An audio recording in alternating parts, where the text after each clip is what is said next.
क्या हुआ जब प्रयागराज महाकुंभ यात्रा के दौरान एक साधु महाराज को हवाई जहाज से नीचे उतार दिया गया, जिसके बाद उस एयरपोर्ट पर जो चमत्कार हुआ उसे देखकर आपके भी पसीने छूट जाएंगे रहेंगे। आजकल प्रयागराज संगम का नजारा कुछ और ही है। अब वह दिन दूर नहीं जब संगम तट पर बड़े बड़े तंबू साधुओं का रेला पाए गए थे, जताएं लहराते हुए डुबकी लगाते हुए कई साधु संत देखने को आएंगे। ऐसा इसलिए क्योंकि 13 जनवरी से प्रयागराज में पूर्ण महाकुंभ शुरू होने वाला है, जो कि 144 साल में एक बार लगता रहा है। इस अद्वितीय धार्मिक उत्सव का हर कोई गवाह बनना चाहता है, इसलिए कुंभ मेले के दौरान संगम में स्नान करने के लिए देश विदेश से लोग पहुंचते हैं। महाकुंभ की शुरुआत पौष पूर्णिमा स्नान के साथ होती है, जो कि 13 जनवरी 2025 को है। वहीं महाशिवरात्रि के दिन 26 फरवरी 2024 को अंतिम स्नान के साथ कुंभ पर्व का समापन होगा।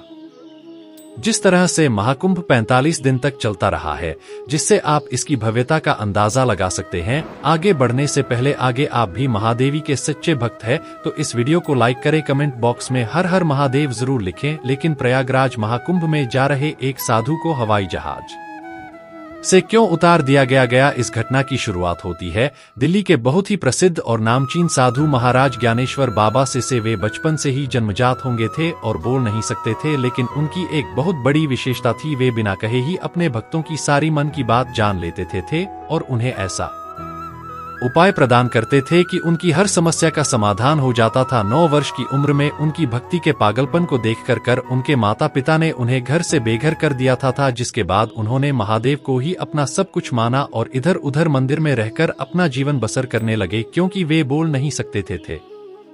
इस वजह से समाज में उन्हें बहुत अपमानित किया जाता था। उन्हें ढोंगी बाबा समझकर कोई कुछ भी सुना दिया करता था। लेकिन समय के साथ महादेव की इस भक्ति ने उन्हें एक दिव्य सिद्धि प्राप्त कराएगा। उस सिद्धि के आधार पर वे हर इंसान के मन की बात अपने आप ही जान लेते थे।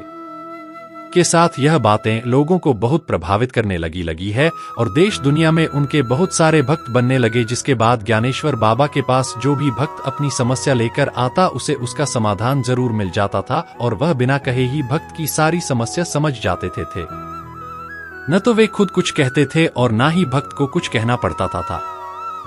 बस दरबार में आते ही उसकी हर समस्या का समाधान हो जाता था। दिल्ली में जहां एक और ज्ञानेश्वर बाबा बहुत प्रसिद्ध हो रहे थे, वहीं दूसरी ओर एक अपराध बहुत ज्यादा बढ़ता जा रहा था। दिल्ली के बहुत सारे मोहल्लों में से, गलियों में से अचानक बच्चों के चोरी होने की वारदातें बढ़ रही थी। कुछ लोगों का कहना था कि कोई साधु बच्चों की चोरी कर रहा है, लेकिन कोई भी इस अपराध के पीछे की सच्चाई नहीं जानता था कि कुछ लोग साधु का भेष बनाकर इस अपराध को अंजाम दे रहे थे। लेकिन चारों ओर यही भ्रम फैल चुका था कि कोई साधु महाराज है जो बच्चों की चोरी करता रहा है। इसलिए पूरे दिल्ली शहर में धीरे धीरे लोग साधुओं को शक की नजर से देखने लगे थे। कई बार तो बेवजह साधुओं को पीट दिया जाता था और कई जगह पर उन्हें जबरदस्ती पुलिस को सौंप दिया जाता था। लेकिन इस बच्चा चोरी की घटना का ज्ञानेश्वर बाबा से क्या कनेक्शन जोड़ने वाला था? आखिर उन्हें हेलीकॉप्टर से नीचे क्यों उतार दिया गया? आगे आपको बहुत बड़ी सच्चाई जानने को देंगे। जब प्रयागराज में महाकुंभ का आयोजन होने वाला था तो ज्ञानेश्वर बाबा भी उसमें जाने की योजना बना रहे थे, क्योंकि महाकुंभ को साधु संतों का त्योहार कहा जाता है। ऐसे में ज्ञानेश्वर बाबा भी एक माह पूर्व ही प्रयागराज पहुंचने वाले थे। उनका उद्देश्य पैदल यात्रा करना था, लेकिन जब उनके प्रिय भक्तों को पता चला कि ज्ञानेश्वर बाबा पैदल यात्रा करने वाले हैं तो उनके कोमल पैरों को तकलीफ ना हो, इसलिए उनके एक प्रिय भक्त ने उनके लिए दिल्ली से हवाई जहाज की फ्लाइट की टिकट करवा दिया, जो सीधा प्रयागराज पहुंचने वाली थी। और भक्त के आग्रह को मानकर ज्ञानेश्वर बाबा ने भी एरोप्लेन की उस टिकट को स्वीकार कर लिया और निर्धारित तारीख के दिन एयरपोर्ट पहुंचकर वे सही समय पर प्रयागराज जाने वाली फ्लाइट के अंदर बैठ गए। लेकिन उन्हें इस बात का अंदाजा नहीं था कि आगे उनके साथ एक बहुत बड़ी घटना घटित होने वाली थी। दिल्ली से प्रयागराज सीधा पहुंचने वाली फ्लाइट उड़ान भरने वाली थी। जब इसका उड़ान का समय नजदीक आ रहा था उसी समय अचानक फ्लाइट को आगे बढ़ने से रोक दिया गया। कुछ पुलिस दल अचानक एरोप्लेन के अंदर आया और इधर उधर किसी साधु महाराज को ढूंढने लगा। तभी उनकी नजर ज्ञानेश्वर बाबा पर बड़ी तब सभी पुलिस वालों ने बलपूर्वक उन्हें सीट से उठाया और उन्हें धक्के मारते एरोप्लेन से बाहर ले आया है। पुलिस को आगे से खबर मिली थी कि दिल्ली से प्रयागराज जा रही फ्लाइट में बच्चों को चुराने वाले कुछ साधु मौजूद हैं जो प्रयागराज जा रहे हैं, और उसी खबर के आधार पर उन्होंने ज्ञानेश्वर बाबा को अरेस्ट कर लिया था। उन्हें बड़े पुलिस दल के बीच में एयरपोर्ट पर बिठाया गया और बदतमीजी पूर्वक कई सवाल किए गए लेकिन वे बोल नहीं सकते थे। वह पुलिस वालों को इशारों में समझा रहे हैं, लेकिन पुलिस उनकी बात पर विश्वास करने को तैयार ही नहीं थी। पुलिस को तो उनका गूंगापन भी नाटक लग रहा था। सब लोग उन्हें बच्चा चोर ही समझ रहे थे। इधर साधु महाराज को हवाई जहाज से नीचे उतारने के बाद फिर से एक बार पायलट द्वारा उड़ान भरने की तैयारी की गई थी, लेकिन उसी जगह पर कुछ ऐसा चमत्कार हुआ जिसे देखकर सबके होश उड़ गए। वो प्लेन आगे बढ़ने को तैयार ही नहीं था। प्लेन के दरवाजे बंद हो चुके थे, एयरपोर्ट से उसका इलेक्शन भी टूट चुका था। कोई यात्री अब प्लेन से बाहर भी नहीं आ सकता था, लेकिन किसी को यह बात समझ नहीं आ रही थी कि आखिर प्लेन शुरू क्यों नहीं हो रहा है, आखिर प्लेन आगे क्यों नहीं बढ़ रहा है। ऐसा लग रहा था मानो उसके पहिए उसी जगह पर जम गए हैं और आगे बढ़ने को तैयार ही ना हो। इधर है ज्ञानेश्वर बाबा को पुलिस द्वारा बहुत टॉर्चर किया जा रहा था और सच उगलवाने की हर संभव कोशिश की जा रही थी। उसी एरोप्लेन के अंदर उन साधु महाराज का एक भक्त भी मौजूद था। उसने उस प्लेन के पायलट को यह पूरी बात समझाई आई कि हमारे इस एरोप्लेन में एक काफी सिद्ध साधु महाराज बैठे हुए थे, जिन्हें मैं कई सालों से जानता हूं ना। उनके ऊपर बच्चा चोरी का झूठा आरोप लगाकर उन्हें एयरपोर्ट पर जबरदस्ती बिठा रखा है और जब तक वह पुनः आकर इस एरोप्लेन में नहीं बैठेंगे होंगे तब तक यह फ्लाइट आगे नहीं बढ़ने वाली। पहले तो पायलट को उसकी बात पर विश्वास नहीं हुआ, लेकिन 2-3 घंटे बीत जाने के बाद भी जब कोई नतीजा सामने नहीं आया तो उसे मजबूरन पुलिस वालों से बात करनी पड़ी। उस एरोप्लेन के पायलट ने एयरपोर्ट पर मौजूद पुलिस दल से बात की और कहा कि यह कोई साधारण साधु महाराज नहीं है, यह दिल्ली के काफी प्रसिद्ध ज्ञानेश्वर बाबा है और इनके अपमान के कारण पिछले 4 से 5 घंटों से एरोप्लेन अपनी जगह से हिल तक नहीं रहा है।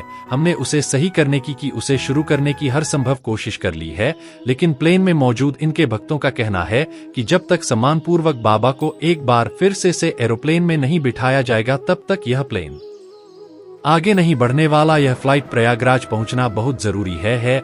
ऑलरेडी 4-5 घंटे हो चुके हैं। कृपया करके आप इन साधु महाराज को सम्मानपूर्वक फिर से इस एरोप्लेन में बिठाई आई है।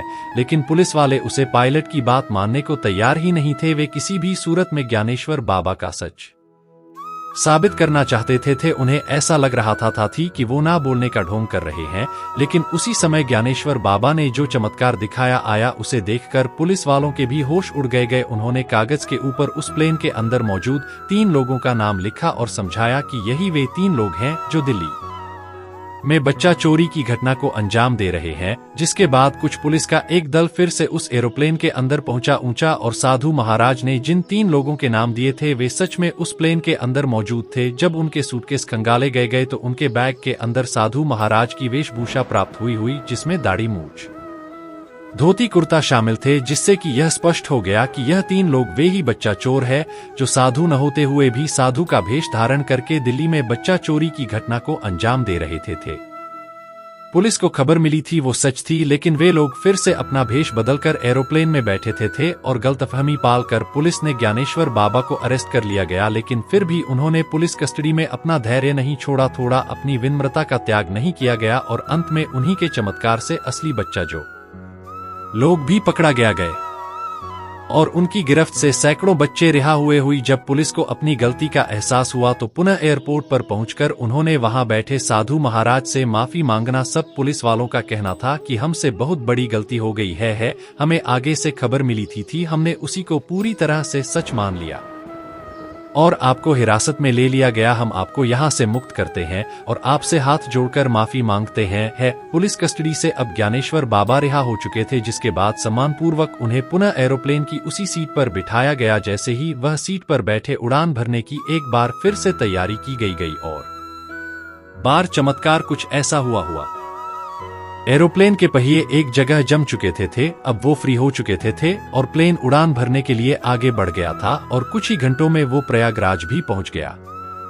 वास्तव में यह ज्ञानेश्वर बाबा का बहुत बड़ा चमत्कार था कि यहाँ पर प्लेन से नीचे उतार देने के बावजूद भी वह प्लेन 4 से 5 घंटों तक उनके इंतजार में वहीं खड़ा था और महादेव के चमत्कार से उसी प्लेन में वे प्रयागराज पहुंचे थे। यानी कि यहाँ पर भक्त को भगवान का इंतजार नहीं था, बल्कि भगवान स्वयं प्रयागराज में अपने भक्त का इंतजार कर रहे थे उस एरोप्लेन से भागने की कोशिश कर रहे उन तीनों बच्चा चोर अपराधियों को कड़ी से कड़ी सजा दी गई। इस घटना के बाद सबके सामने यह स्पष्ट हो गया कि साधु महाराज बच्चों की चोरी नहीं कर रहे हैं, बल्कि कुछ अपराधी उनका भेज लेकर के इस कृत्य को अंजाम दे रहे थे।